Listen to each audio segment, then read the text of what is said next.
How's it going, ladies and gentlemen? Welcome back to another video on the channel. I got a special one for y'all today. Today, I am interviewing Mr. Dillon Perron from the Animals at Home podcast as part of a new series that I want to bring to my channel. That's interviewing people in the reptile, fish keeping world. I want to talk to some falconers, and I want to talk to scientists. I want to talk to some high IQ individuals. We certainly did that today with Dillon. I apologize for this taking a little bit longer to get out. I wanted to post this like 2 weeks ago, but then the red-eye crocodiles, I got the red-eye crocodile skinks. I had some just life stuff, work stuff. Took me forever to get it out, but it is out today, and I got a special treat for y'all. I got another video tomorrow in which I show y'all some really cool feeding videos and show y'all building my red-eye crocodile skink enclosure. So make sure you smash that subscribe button. I've got a banger video coming out tomorrow, December 28th. Today is December 27th, 2025.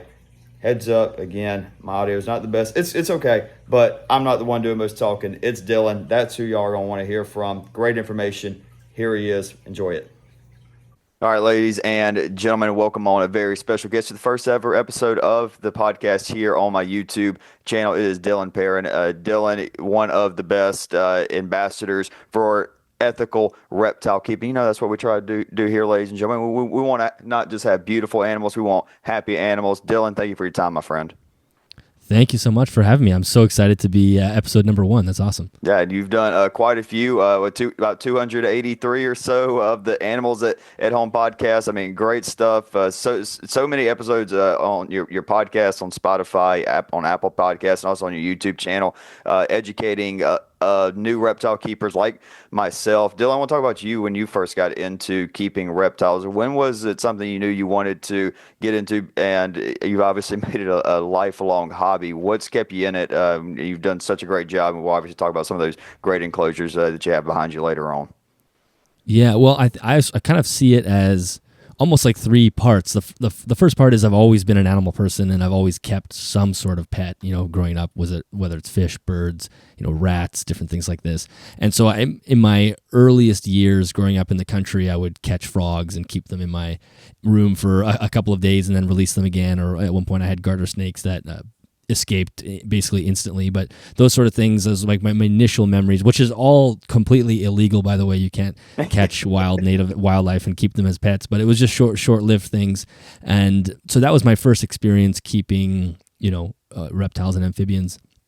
And then fast forward to 2007, and I was getting really into just kind of keeping plants and caring for plants, and I bought this Venus flytrap, and I decided that I wanted to try to build a terrarium for it because it's very dry where I live, and we're going into the winter, and it was going to be dry inside. So this was like early days of the internet, so I'm reading like ehow.com on like how to build a vivarium or a terrarium and help this thing live.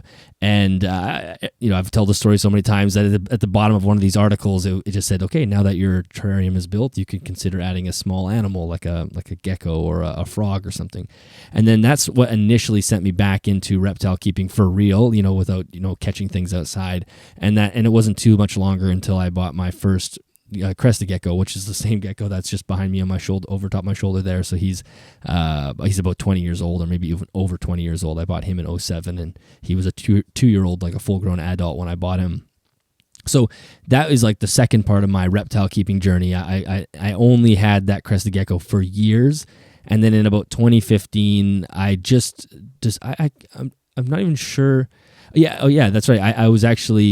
I had a friend who also had a chameleon or two, and she was going away this was a swimmer, so I think she was going away for like world championships or something, so she needed someone to watch her animals, so she brought them to my house, and I realized like, oh, it's actually not that much more complicated to care for 3 lizards as it is for 1 lizard, and that's what got me thinking, okay, maybe I can add a couple more, and so that's what, and that I would say that is what brought me into like the reptile keeping hobby properly. I bought a day gecko and then a few snakes, and so it wasn't much longer, maybe a couple years, maybe 2 years down the road from that point where I had 5 or 6 animals. So nothing crazy. My collection has never been crazy, but that is what really got me into the hobby and interacting with other keepers and learning about how to do this properly. Where initially with my crested gecko, I just fed him and watered him, but there wasn't any complex thinking about it. But that 2015 onward is what really got me into the hobby. Yeah, and looking at it now, I mean, you have a beautiful collection of snakes. Now, you say it's not like a massive collection. I mean, you've got some beautiful ones in your collection. And the thing with me, as a newer member of this community, I see some people keeping snakes in these big bins, and from what I can tell, it's a pretty hot topic debate on it. What are your thoughts overall on keeping bins? Is it something where it's like there's a time and a place for it, or is it something that you would like to kind of see start to phase out of the hobby eventually? I think there's a small window for time and a place for keeping snakes in tubs. There's I would say like quarantine or hospital situations where you have a sick animal that you need to basically eliminate every possible variable. Those are great. If you're working with a brand new animal that you're bringing into your collection, a tub is very good because it's easy to clean, and you can have newspaper or a paper towel down so you can check for mites and all these sort of things. But eventually, it's not a long term keeping strategy, in my opinion. And when I started the podcast, and maybe like 2017, 2018, there was a lot of keeping, and really and I'm not saying I'm responsible for the shift away from this, but I'm just saying at that time it was very tub centric. This was sort of the peak, I would say, the peak of ball python excitement or the ball python craze, and it was very easy to go. And people were selling even like one bin rack systems where you would have your one snake and you would keep that snake in a bin, which didn't really make sense because you have your one pet that you'll never see. But so I think it used to be a lot worse. I think starting to begin to being phased out. But even when I first started keeping my boas, they were in tubs. Now I kept them. I had a lot more enrichment. I had leaves and climbing branches and things, but they were still in tubs without proper lighting and all these different things. So my care has absolutely progressed as well. But I think the days of mass keeping in very small, tight, dark quarters are slowly starting to fade away.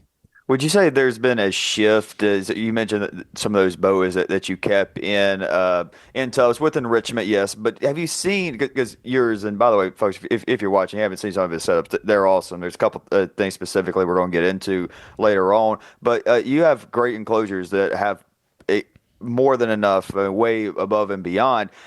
Tell me about the behavior of your snakes. Is there much difference that you've seen between keeping them in a tub versus keeping them in a 4x6 by 4 whatever enclosure with a ton of different hides and the whole 9 yards? Yeah, I mean, you will.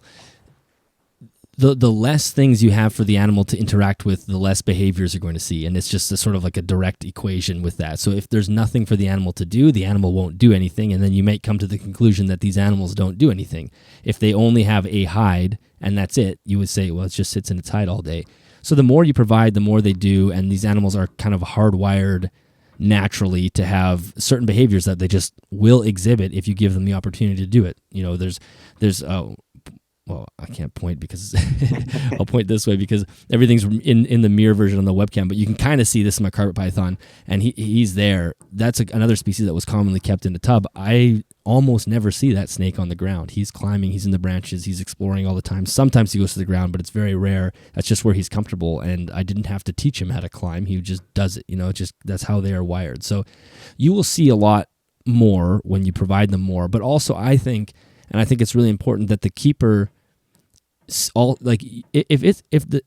an aspect of out of sight, out of mind that I think is dangerous when you keep in a situation where you're actually not actively seeing the animal very easily. If it's in an opaque tub, you don't have to contend with the fact that snake probably spends hours shuffling around the surface of the tub trying to find a way out. We call it like bin surfing or nose rubbing the top of the thing. You don't have to see that, so you can kind of forget about it. And I think and then, conversely, if you have a really well set up environment, you as a keeper get to watch your animal do those natural behaviors, and it's super rewarding. So it's a positive feedback loop. The more you see that, the more you want to provide it.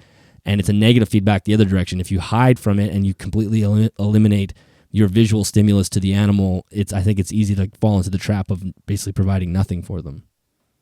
Well, Dylan, looking at the Animals at Home podcast, I'm sure it's educated a ton of people, your YouTube channel as well. Would you say that just being able to educate people, like you said, you've obviously grown over the last 20 plus years of keeping reptiles. Was that a big reason for wanting to start the social media and podcast side of things?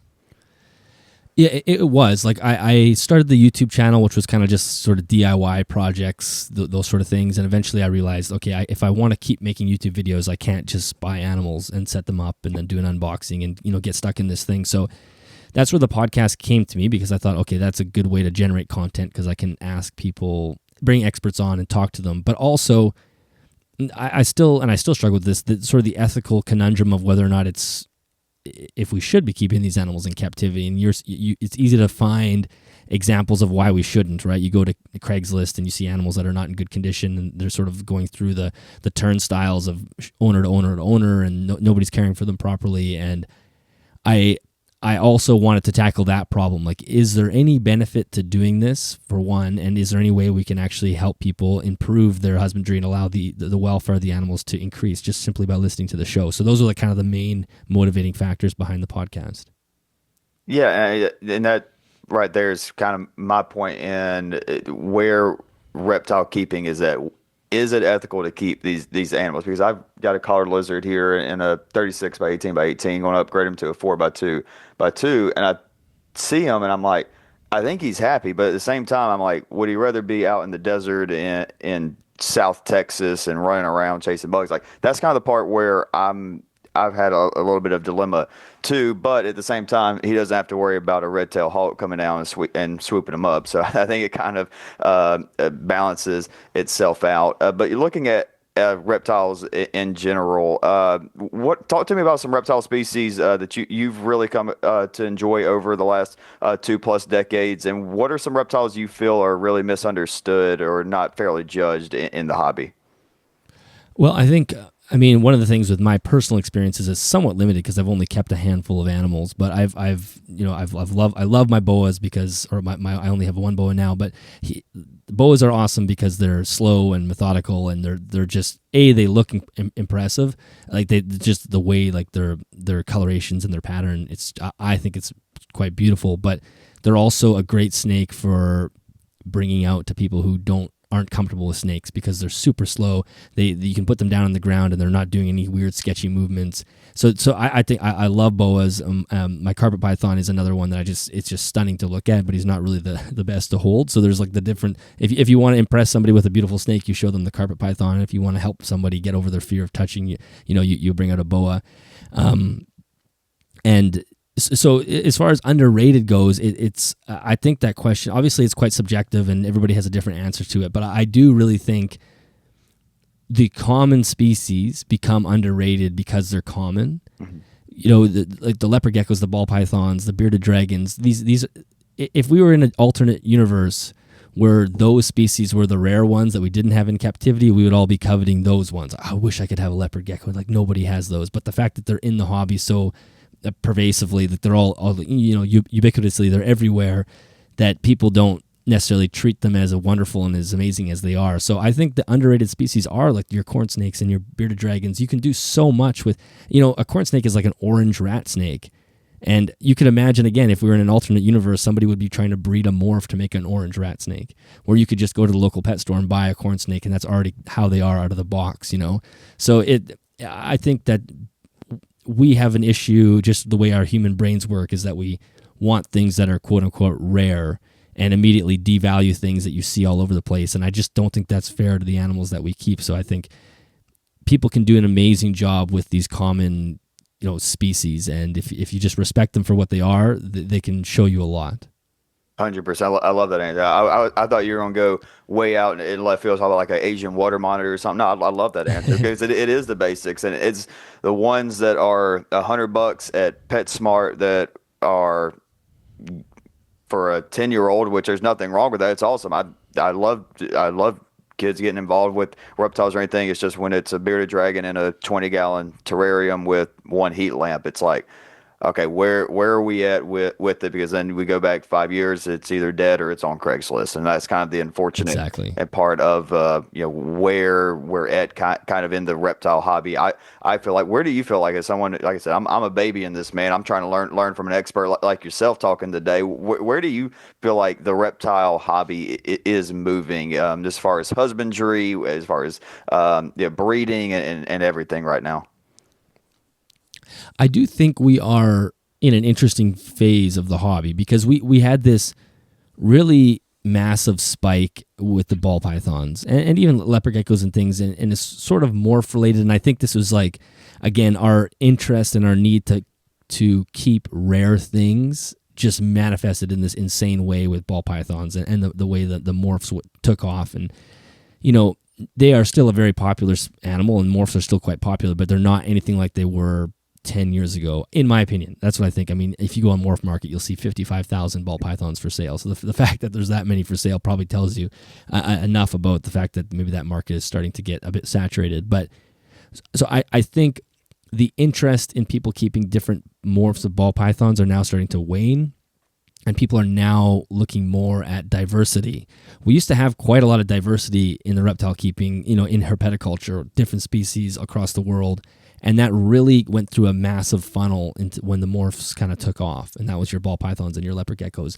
And we lost a lot of diversity. That's when you go to a reptile expo, you see, 60% of the tables are ball pythons, which is kind of wild. And, now I think we're starting to branch back out of that. So not only are we going back to more diverse species across the board, I think people are also really more interested in caring for things naturally. And this is, I think, sort of mimicking what we see in the fish world, right? The people, and I know that's your background, where people are more concerned about the setup than the animal itself. And I don't mean more concerned as in wanting to care for it. I just mean they will spend the money and the time setting something up properly before going to get the animal. Where before we were all about the animal and didn't care about the setup. That's why nobody took a picture of their tub, because there's nothing interesting about that. They would take the snake out and hold it in their hands, and you're just looking at the snake. Where now you're seeing a lot more photos on Instagram and other social media of the setup, because that's the whole package, right? The setup, the enclosure, the enrichment, and the animal within that setup, just like you would see a fish tank.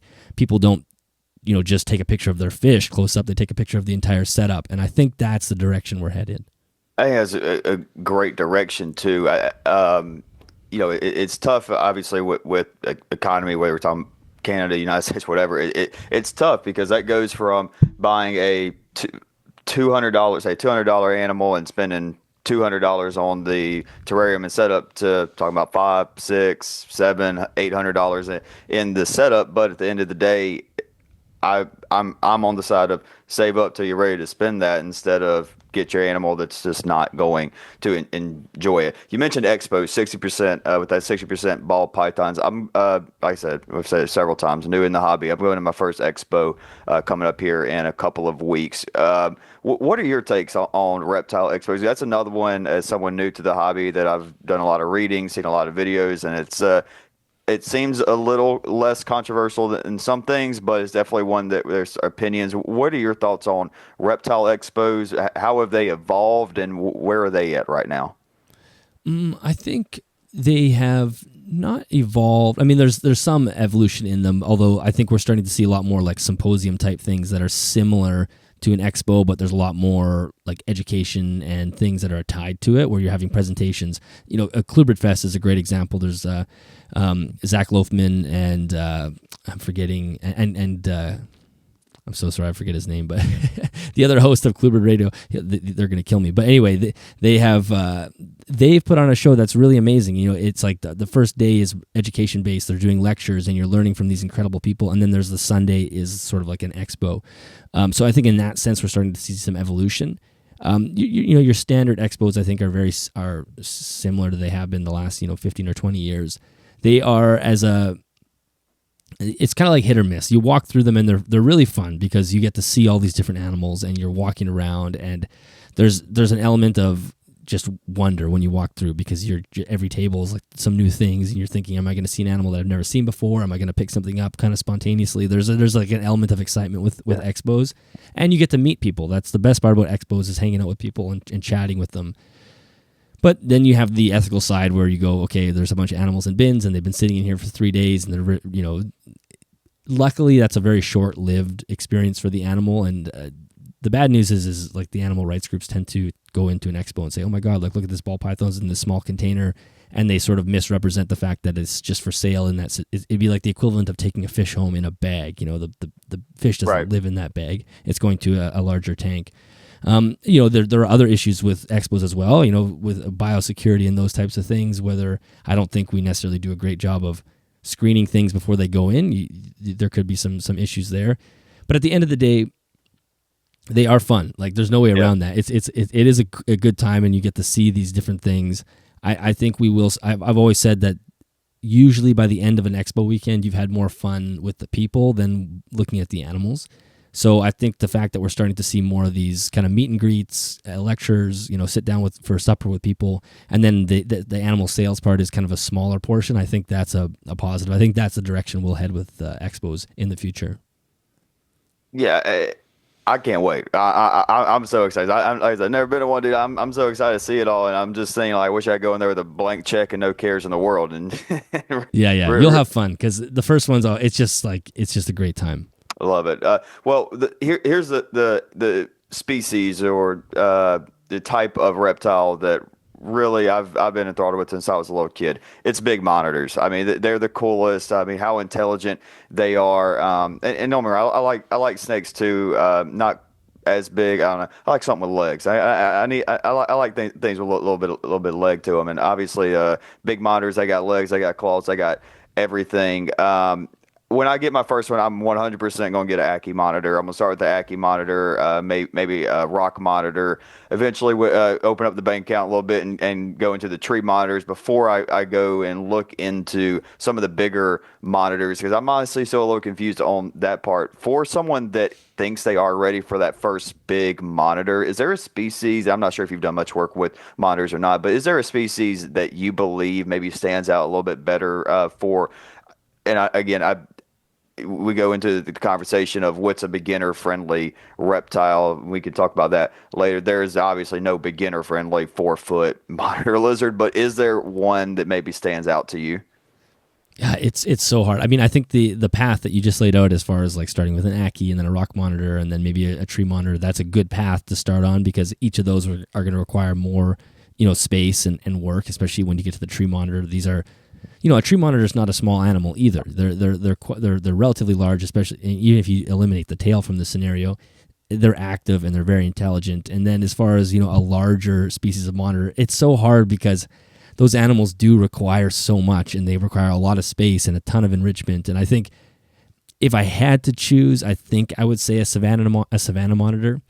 I mean, they have issues as well. They typically are overfed, and a lot of times they're dying of obesity, and they're kept way too fat because people are overfeeding rodents. So if you keep a savanna monitor correctly and you're mostly just feeding insects, it can be a great big pet, but they are expensive. It's like it takes a lot of insects to feed a savanna monitor if you're doing it properly. But I haven't worked with monitors myself, and maybe I'm speaking somewhat out of turn, but I want to say a savanna is a lot less likely to cause like issues behaviorally. Like, they seem to be a little bit more mellow than your Asian water monitor, or certainly a Nile monitor. I would not recommend people jump into that. Those are really, really big lizards. And I would think that even a savanna, I would want someone to be keeping them outside. I don't know if that would be your plan in the future. You live in Florida, so I'm not sure if that's even legal to do there, but that's what I would think. If someone's going to keep a large monitor species, having outdoor space is just like a must almost.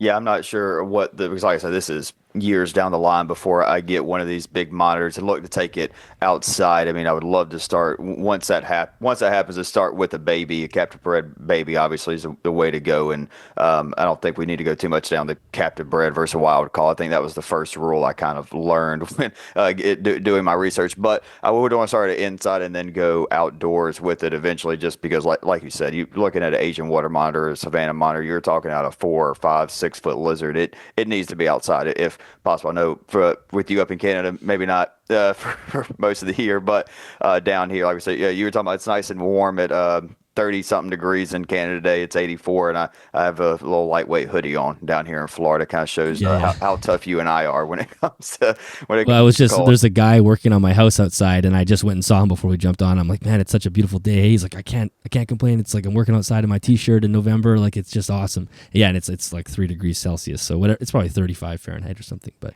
yeah, there's definitely no monitor. You could keep a monitor outside here for 2 months safely, maybe 3 months. But other than that, that's an indoor animal. And I think it's very difficult to provide the adequate sunshine. like the lighting even inside for an animal that large. And it's the same issue with people try to keep crocodilians inside. It's a challenge. You need to have very powerful lighting, and then it's just the space. And with an animal like a monitor, the enrichment is just it's hard to do. It's a lot easier to do enrichment outside because you could do all sorts of things, digging, whatever it is, climbing. But inside, you're limited. Yeah, I mean, for one, and I'm not sure where this guy lives, or if you're familiar with Brad's bioactive builds. Oh yeah. He's his stuff is just jaw dropping. I mean, beautiful stuff. I forget the one that he made. What's the? Do you remember the monitor that he made one for where it had like the fish tank down below it? I can't remember. What's I want to say it was a mangrove monitor, but that does not sound right.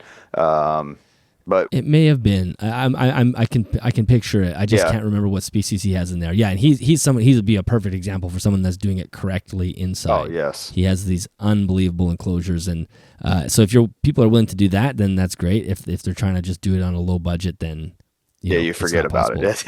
Yeah. Yeah, I'll link that video down below if anybody watching this wants to go watch that one. It's a phenomenal. He's great. I mean, Brad's stuff is unreal. And he's the one kind of going to this next question. He's the one that comes top of my mind. But for new reptile keepers, who are some voices online other than yourself? Again, I've said it. You're awesome, man. You've done great stuff for the industry. It seems like. Who are some voices online you would recommend learning from? There's so many out there, and I think that everybody has their own taste of person. But yeah, Brad's a great play. Like if you're somebody who wants to learn how to do things by your hands, Brad's great because he does a lot of his building on his own, and he has lots of tutorials. That's a great place to stop. Liam and Ellie at Reptiles and Research, obviously they're close friends of mine as well. They have a great YouTube channel getting into lots of beginner stuff as well. So they come at things from a scientific background because they both have a scientific university background, but they simplify things to give people advice and care guides and whatnot, and that's great. And lots of really good stuff on lighting. I just had Tanner from Serpa Design. This I don't know if he's amazing. Like he's just a great guy in general, but he has some amazing. If you're looking for inspiration, he's very good at working with his hands. So when you watch his videos, I think everybody would think like, "There's no way I could do that," but at least you can see how simply he does these things. Nothing he does is like outside of the realm of possibility, but it just inspires you to be better because he has these just unbelievable setups. So he is fantastic. He's mostly kind of amphibians. He's got a few reptiles as well. And Reptiles, they're not a YouTube channel, but this is Mariah Healy's website. She does an amazing job laying out care guides for people. So this is not like your PetSmart pamphlet. It's like a 10-page document on how to care for a crested gecko, for example. So she has done some amazing work compiling the best information out there on specific species. So those are the ones that come to the top of my mind. There's probably so many more. And I would say that, yeah, listening to my podcast, not for me, but for my guests as well. Like, you'll find certain guests that you listen to that you connect with, and those are the people that you could listen to. But yeah, those are some of the top ones for sure. Well, I'm sure you've had some absolutely brilliant minds on the podcast, and I know what's going to happen. What happened here? You're not going to mention somebody, and they're going to shoot you an email or a text here. But who are a couple just off top of your mind, man, that you had on, and I wouldn't say it was like life-changing interview or anything like that, but it changed your perspective on a certain animal or a certain thing in the industry that you've had on.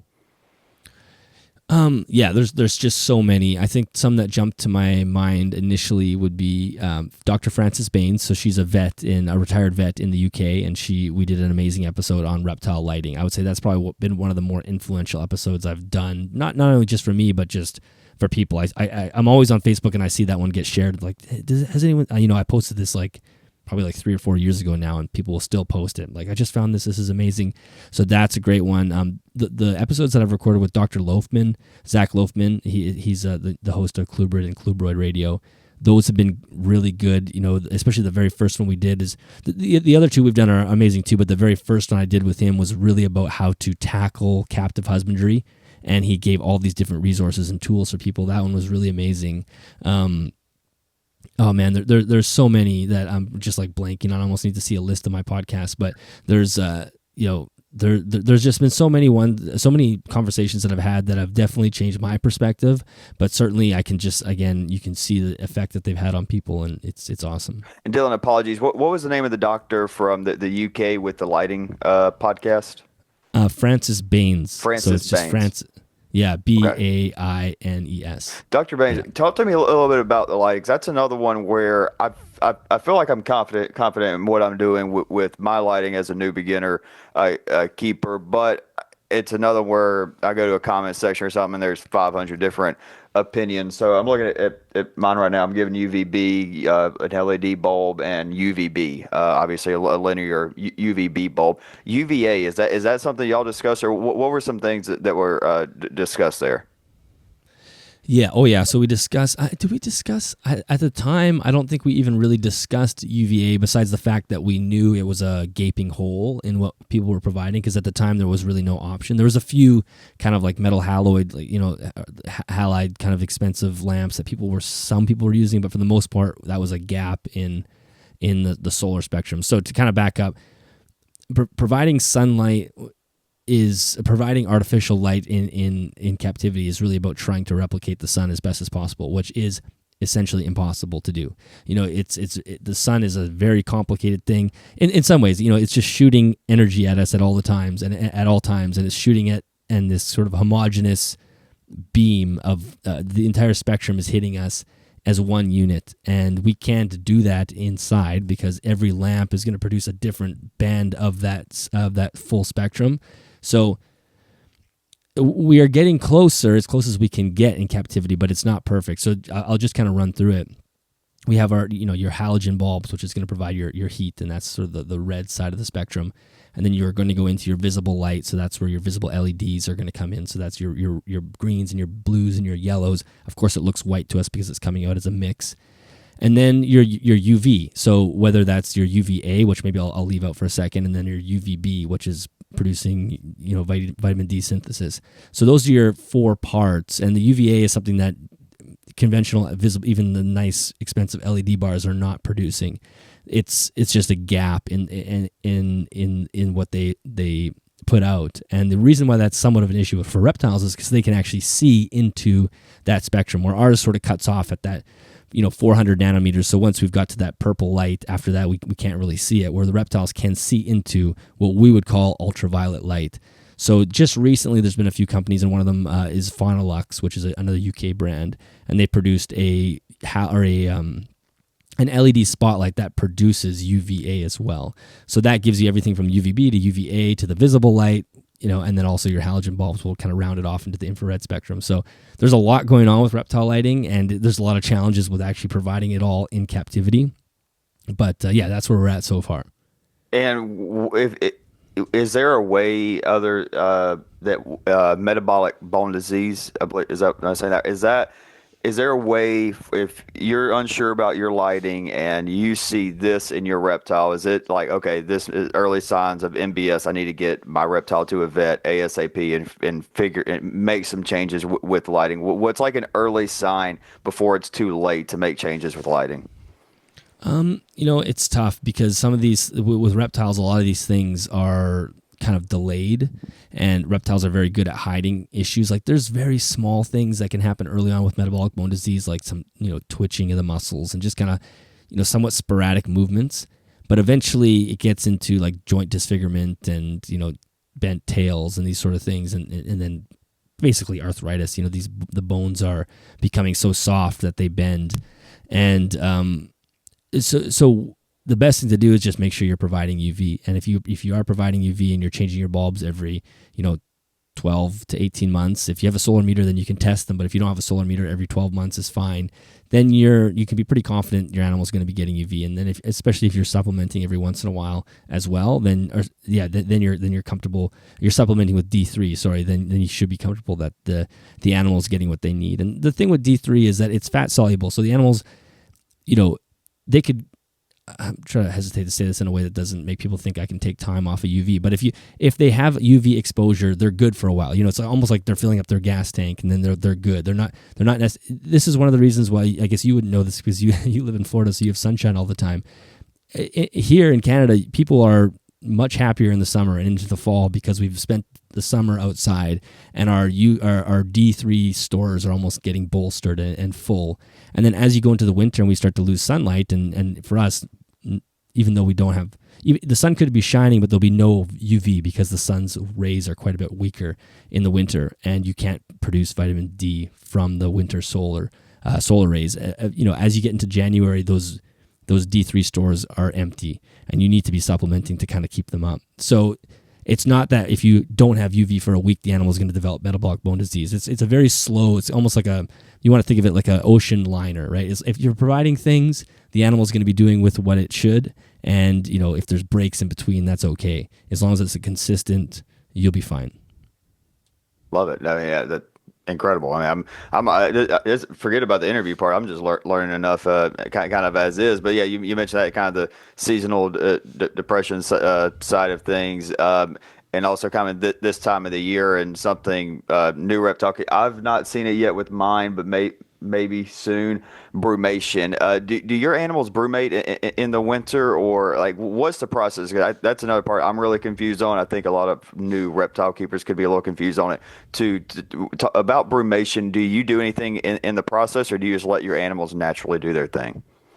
Yeah, so I think that question has several parts. It depends on the species, because some species in the wild don't necessarily brumate. Where like my python and my boa, they're not necessarily animals that are going to go through a long phase of like cool period, because they're basically, especially the boa, they're equatorial species. They live on the equator. There's not a massive fluctuation between temperatures, and they'll have a rainy season and a dry season, but not necessarily a cool season where the animal's going to go to sleep for a few months. So with them, I will drop temperatures a little bit in the winter, and I'll slow down their feeding. Typically, I'll fast them for 2 to 3 months, but I don't do a brumation where I drop the temperatures down to, into the 60s or the 50s to really make things cold. And in theory, I could do that with my Japanese rat snake, because he does come from a climate where there is a cold period where you're getting down into the 50s and the 40s, and you could basically put him in the fridge. If I wanted to brumate him, I could bring his temperatures down slowly and then put him in some kind of small hide that he's comfortable in with some fresh water, and then put him in a fridge. I'm not telling people to do this. Please don't do this as advice. I'm just saying in theory what you could do, and then he would brumate for a month or two, or probably 2 months or more, where just at a cold temperature, and this would simulate him burrowing down somewhere deep in the wild and just basically sleeping through the winter. The metabolism drops to basically nothing, and just to get through that cold phase. So I don't do that, but I could. And some people would say that it's actually healthier to do that. I just don't really have a means to do it. Like I would need to actually have some sort of fridge to do this. And obviously it gets way too cold outside for me to put him outside, because then we're getting sub-zero. That's just too cold.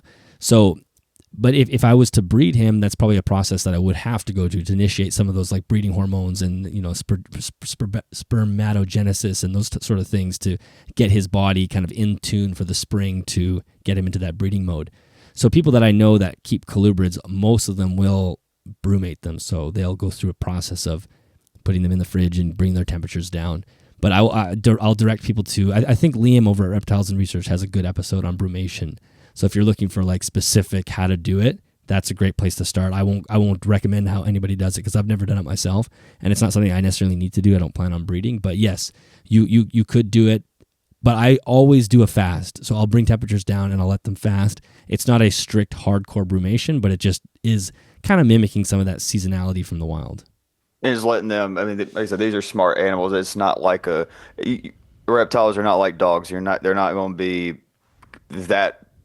What I'm trying to say is a dog is way far removed from a wolf. It does not have very many instincts. Reptiles, they still have everything from outside. They have that lizard brain. So being able to give that mental stimulation, it's almost similar to having an extra hide or something that gives that enrichment for them. It's like, okay, this is now my cool season, and then eventually we're going to get back into it, and hopefully into mating season if that's something you're looking to do with breeding. Dillon, looking at husbandry right now, your stuff's incredible, man. I mean, I've been paying attention to you, but every now and then I've just been things in the background been catching my eye, especially there with your carpet python. Something I found really interesting was the grass down at the bottom. I know grass, how interesting can it be? But I haven't really seen that in a terrarium before. Do you, what was kind of your thought process of just adding like actual grass seed and letting it grow and die naturally in terrariums? Yeah, well, so I started this, I want to say, it probably would have been around last summer. I had this Japanese rat snake, and I was building his home, which is this one right here or whatever right there. Yeah. And he's actually not in it anymore. He's now moved to the one behind my head, so that one's empty. But initially, when I was building it, I was spending lots of time on Google Images and iNaturalist, which is a great place for people to go to find pictures of the wild animal of the species they're keeping. You can kind of see what the habitat looks like. And I was seeing lots of this sort of coastal, almost like grasslands. Like it's like on Kunashir Island, which is where this Japanese rat snake is native to, you have forest, and then the forest line kind of stops, and it seems like 50 or 100 or 200 meters of land that's kind of like grassland area, and then it goes into beach and then into the ocean. And I just loved the way the grassland looks, and a lot of the pictures I was finding was in these grassy areas. So I thought, why don't I just try to grow grass? I've never tried it before, and I just thought I would give it a shot. So I ordered just off of Amazon, just grass. It was a mix of tall fescue, which is a type of grass, and I think white cloves. I've never actually seen the cloves grow, so I don't know if I've done something wrong, but the grass always seems to grow from that bag. And there's no like additional fertilizers or anything like that. It's just basically grass seed. And it worked out really well. I think it would work very well if you continued to water it. So what happened with my Japanese rat snake, the grass grew very long, probably like, in some cases the strands were probably 10 to 12 inches. Oh, wow. And it just created this like network of he was building his own tunnels inside the grass, which was really, really cool. And I eventually slowed down the watering, and the grass eventually kind of went dormant and died. It was like a golden brown kind of dead color. And even still, he had all these real cool tunnels that were built in it. So I really liked it. But then eventually I rehooked up my misting system, and the grass just started to resprout again. It started to go green and grow again. So I think you could easily have grass where you let it grow and then you let it die, and you can start watering it again and it'll come back. You can see the grass on the floor of this enclosure here. That's grass that's only been in there for maybe about 10 days from a seed, and it's already like 7-8 inches long. Like, it's crazy how fast it grows. Yeah. That's what's fun about it, is you plant it, and then literally a week later you'll have grass in the enclosure. And so I'm just going to keep trying to water it, and hopefully it'll just keep going, and then eventually I'll probably just let it die. But I think it's a cool added benefit for the snake, but also just the visual aesthetics of it. Yeah, I'm interested to see how a little bit bigger of a snake will react to it as well. If he'll try to just trample it like a lot of big snakes try to do in a lot of things. Speaking of big snakes, how much work have you had or know of people that have done a lot of work with the emerald tree pythons? Because that is a snake I'm obsessed with them, or emerald tree boa. I'm obsessed with them, but obviously I've also seen the battle scars people have had with them. But I went to a pet shop, and a guy's got a captive bred one that he keeps around his neck in a pet shop. So kind of interested in them. What are your kind of thoughts as someone that obviously knows a lot about the constrictor side of snakes? Are they a species that could maybe fall in that little bit of misunderstood category? Oh, for sure. I mean, they are, you're completely correct. They're beautiful. They're an amazing looking animal. The weird thing about them is they're very similar to a green tree python, but there's something, they have a slightly different head shape, and they're a little bit bigger. And I don't know, both of those animals are kind of, people think that they look amazing, and they do. They really do. The emerald tree boa is a little bit more, you don't see them as commonly, and they're a little bit more expensive. And for me, I have a memory of one on the cover of a book when I was a kid, and I think because recently I found that book. I went to a bookstore and I found all these used books that I was buying for my son, and I actually found that book, so I bought it for him. But because it was an early childhood experience, it's just one of those animals that sticks out as an icon for me. It's almost one like you think of a snake, and that's one that just comes up. Totally. They're just such a unique animal now, but they're 100% misunderstood. That's for sure. I mean, they've gone through their issues where a lot of people were working with them, and you still could wild caught specimens, and they do not do well in captivity if you don't know what you're doing. And I haven't dealt with this myself, so I can't necessarily speak too far out of turn. But I know a lot of animals were lost because they struggle from that transition, and they also had a tendency to have what people would call like a rude attitude, which again I probably think is mostly associated with the animals not being cared for super well, or them just being wild caught. If they're wild caught, you could expect a wild caught animal to be rude, maybe for its entire life. Where hopefully its babies, its captive babies, are transitioning to captivity well, and they're not going to be as ornery, we'll say.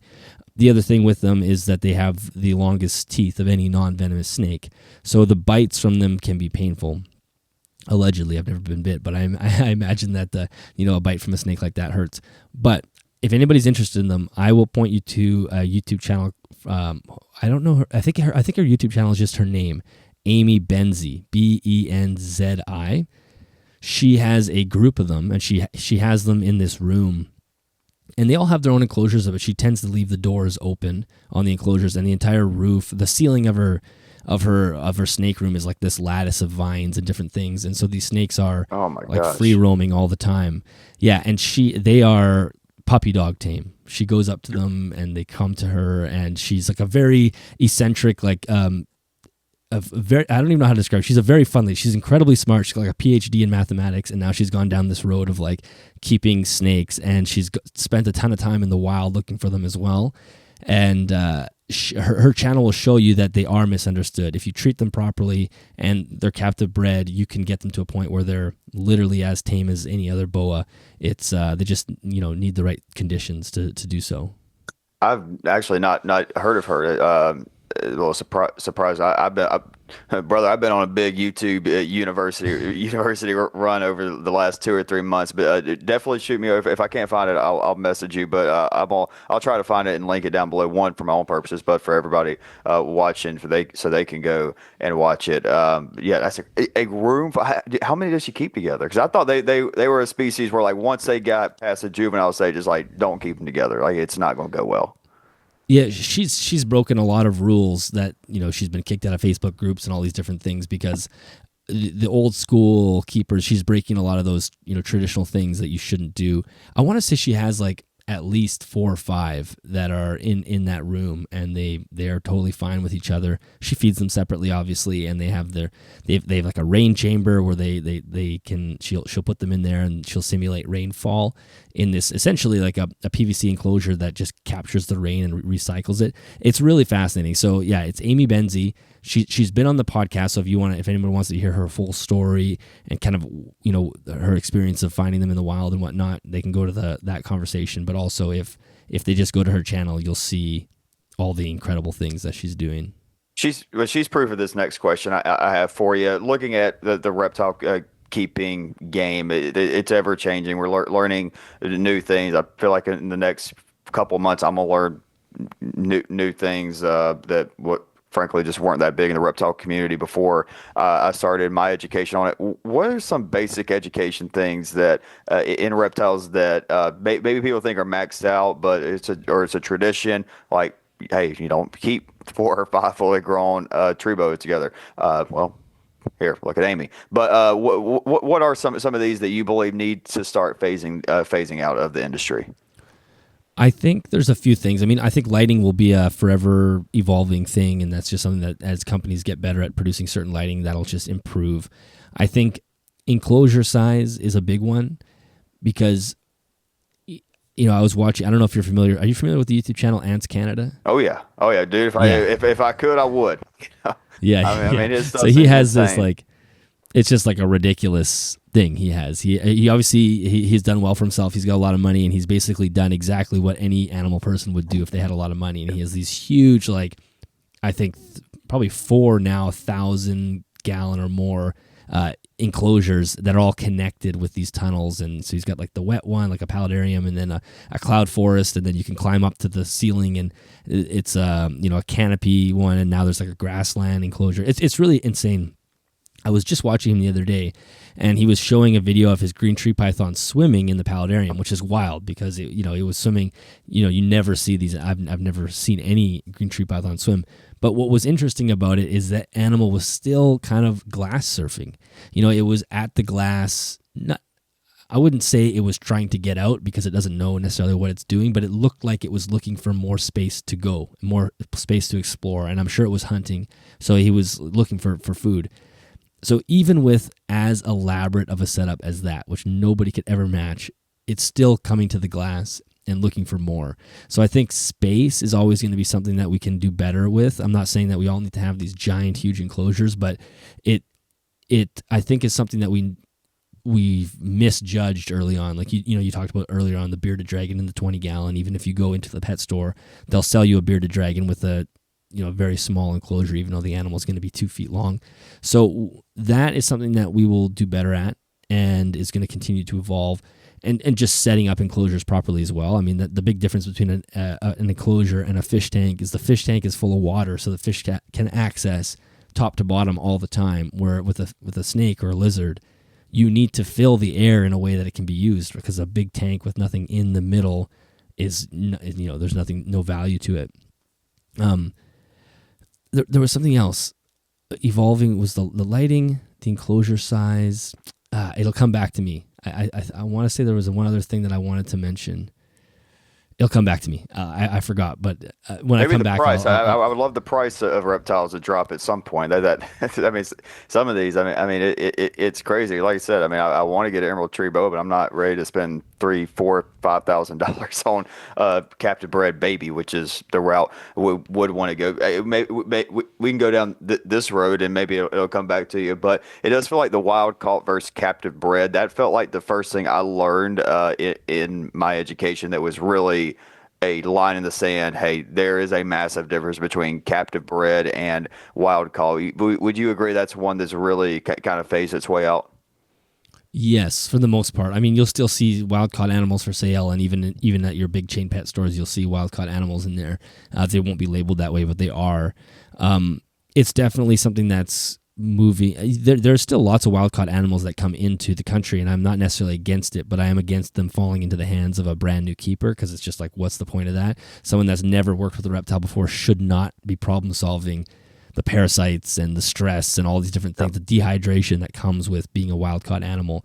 So if we're trying to establish new species and whatnot, that should be reserved for the kind of the big time keepers. But yeah, I think that definitely it's a lot more taboo to buy a wild caught animal than it used to be. But the price difference is pretty extreme. So there's still that temptation for someone like, I'm just going to buy a wild caught because it's $75 and not $650, and I'm just going to try my best with it. But it's just not the right tactic. Well, and ultimately, what you're probably going to get is either $500 in vet bills or an animal that's unfortunately gone in 6 months. Because I mean, I have no idea. If you gave me if you said, "All right, Reagan, here's a," I'll use one as I know a little bit about, like the collared lizard. I've done my research on it, but here's a wild one, and I don't know where we got it from. Here you go. If I kept that thing more than 2 or 3 months, I'd be pretty impressed with myself. I mean, trying to get it to eat. First of all, just trying to get the thing to eat, I would say would probably be a pretty big thing. But Dillon, last question for you. If you give one message to every new reptile keeper entering the hobby today, what would you want them to walk away with? Okay, that triggered my memory for the other thing I was going to say as far as evolution. I knew we were going to get it. I knew we were going to get it. Yeah, it was going to come back. And this will be more linked to the fish world, is just cohabbing in general. I think that there's some potential for us to I would say, hesitate to say do better, but do more interesting things with mixed species enclosures. And part of that is providing more space, but part of that is just understanding what each species requires. And it adds a layer of complexity that I think is important, because I think keepers are constantly looking for ways to do more complex things. Yep. And quite often now, the way the reptile keeper world solves that is by breeding. I want to do something more complex, so I'm going to breed, and now I get to deal with the babies and the pregnancy and the egg laying and all that, which is fine, but also it's not fine if we don't need more reptiles in the world. So I think another layer of that would be trying to do something more complex and make a cohabbing scenario work that's not stressing out the animals, that maybe could be providing some benefit to the animals we don't even know. What's a dream? So sorry to cut you off there, but what's a dream cohab that you have that kind of rattling around in your brains? It definitely seems like something you're passionate about. Yeah, I used to think like, okay, I would love to do like a tropical cohab situation, some sort of tropical paludarium with some fish and maybe some dart frogs, and I still think that would be fun. But literally just recently in the last like 24 hours, I've really, I would love to do like a North American biotope of some sort where you're doing like a paludarium, but this is like not a tropical species. So you'd have, North American species of fish, and I'd like to keep things small, and then maybe you can get like a North American species of frog or a toad in there. I have to look at this because it's also illegal for me to keep native species. So I'd have to find species that aren't native to Manitoba but are native to close by, because I would love it to mimic kind of what I grew up with in the country. And so that's kind of what I'm thinking. I've never really seen anybody do like a true biotope paludarium that looks more like North America. Going to the tropical side is typical. That's what most people do, and there's amazing ones out there. I wouldn't take anything away from them, but I would love to try something like whether a stream, river with some sort of, I don't know. That's what I'm toying around right now. I don't even know what species would be in it yet. I'd have to make sure that I'm not breaking any laws, but I would love to try something like that. I think it'd be cool. Maybe if you could do something like with a crawfish, and then Exactly. yeah, add something in there. And I mean, Lord knows, brother, I can go outside and look at about 250, and I'm not exaggerating. I've tried to count one day. I could go find you plenty of little brown, green, and black anoles just running around Florida right now. I promise I could get some of those, try to ship those to you. I mean, they're all over the place down here in Florida. It's honestly crazy. We talked a little bit about it. I think we may have talked about it off air, but dude, I go an hour south and it is iguana central. Like, it is no exaggeration. So a place that I do a lot of work at Kaiser University for athletic coverage, which my own job, whatever. But Kaiser University in West Palm Beach, Florida, you go to their campus and there are hundreds of just massive green iguanas running all around campus there. I mean, That's wild. it's insane. And I mean, and there were videos. I think it was 2021 or 2022. It actually got like 40 degrees in 40 degrees Fahrenheit in West Palm Beach, and sure enough, they were dropping straight out of the palm trees, man. But yeah, no, Dylan, I really appreciate you, man. If you had anything else, let people know where to find you and everything. I just really Sure, appreciate you, sure. man. And I want to answer your last question because I don't think I Oh, did. that's right. That's right. What would I recommend? I think there's so much information out there. It's kind of overwhelming, and there's just tons of places you can go. You can find information that says, tub keeping is perfectly acceptable, and you can find information that says it's totally unacceptable, and everything in between. And then you have to decide like which one are you going to believe. And there's just so many different things. My piece of advice is, if you're getting into reptile keeping, find a ecosystem that you are fascinated by, whether it's desert, rainforest, temperate forest. Find something that you think is beautiful, and that's what you want to start with your template, because you're going to look at it every day. So you want to just look at something that you think is interesting. Some people like rainforest, some people like temperate, some people like grasslands, whatever it is. Find the thing that you like, and then you can start looking for animals that are native to those types of areas. So that's the first thing. And then the second thing is, when you do get your animal, the most important person you listen to is your animal. So watch them, observe them, understand that, okay, the temperature is this high, he never goes under his heat lamp, so I got to dial that back a little bit, whatever it is. So they will teach you how they want to be cared for, but you have to pay attention to it. And yes, Facebook is valuable, and YouTube videos and podcasts are valuable as well, but that sometimes allows people to forget that the animal is right behind them, and that they'll be able to actually just learn from what the animal wants by watching them behave. Do they never use that side of the enclosure? Okay, they don't ever use that side of the enclosure. Why is that? Is it because the hides aren't set up well? Is the temperature off? Is there what is going on about that part of the enclosure that this animal is not jiving with? So there's just so much to learn from them that's what I would direct them to. So make sure you get a habitat, set up a habitat that you think is beautiful and that you want to look at, and then listen to your animal. That's great advice, and it's one I'm not trying to pat myself on the back, but I've kind of inadvertently had that with my Cuban false chameleon, Smokey, who I love. Dude, I cannot recommend Cuban false chameleons enough. She is so cool. Now, not the craziest mover, but I mean, just as far as like an animal you can take out, hold, all that, I love my Cuban false chameleon. But when I had her in here, I was like, she's not happy, and I could tell she is not happy, and I was like, she's not climbing that much. She's staying kind of down below. She uses this big piece of cork bark that I use to hide my water pump for the waterfall feature that I built. She would use that a little bit, but I'm like, all right, what's going on? And then I noticed I tried to put her on the spider wood that I have in there, and she hated it. She wanted nothing to do with this nice $70 piece of spider wood I got for her, of course. So I was like, all right, I took my dog for a walk, and I found some really cool pieces of just branches outside. I was like, I wonder something. So I go home, rinse them off with the hose, put them in the oven for 250 at 250 degrees for like 30 minutes, kill off anything that may enter it to avoid that sticky situation. Added in literally, I'm looking at four sticks from outside. She's all over the terrarium now. She's happy going. She's got new basking spots. She's all over the place now. I mean, she's just happy. She's moving around. She used to just kind of sit in one spot, and now all over the place. So it just goes an example of what you said. Listen to your animals. They're going to know a lot more than Jerry Smith in your Facebook group. No doubt about that.